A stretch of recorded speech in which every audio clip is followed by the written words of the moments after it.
What's up YouTube, Jeff back again today, another very exciting Samsung video for you guys. Today I'm going to be showing you guys how to hide the front camera hole on your Galaxy Z Fold 5. I made a similar video for the S23 Ultra, and some people like to do this. I mean, obviously not everyone.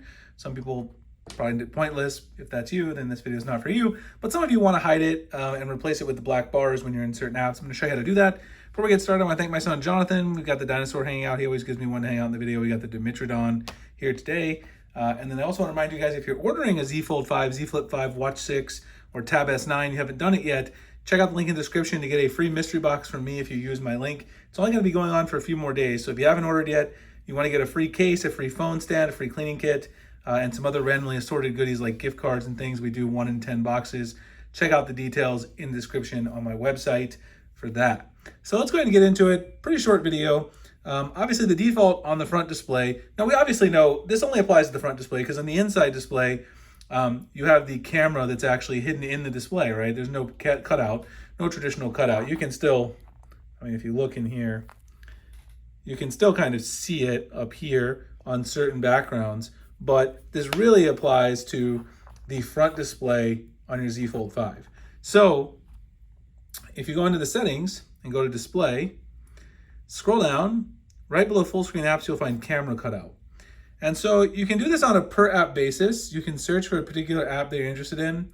The one thing that's kind of unfortunate is that you can't just set it to all apps on or off, but you do have 3 options. So you've got, let me actually go to Twitter so I can show you the difference, which of course is now called X. I keep forgetting about that silly situation.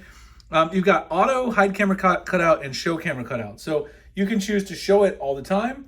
You can choose to hide it or auto. So auto kind of uses AI and Samsung's own on-device processing to figure out when you want it and when you don't. And then you can obviously choose to do it manually one way or the other. But anyway, the option's there. It's good to know what it's all about and how to do it. It does give you less screen real estate, which they actually show you in the picture there. And again, Samsung chooses to auto hide it in certain things as well, give you black bars in certain applications. And it looks like a lot of the social media ones are actually a part of that. If you go to YouTube though, YouTube does take full advantage of the whole thing. You see there, like if you go to a video, I'll show you right here if we rotate it. Again, not too many people are going to be watching this.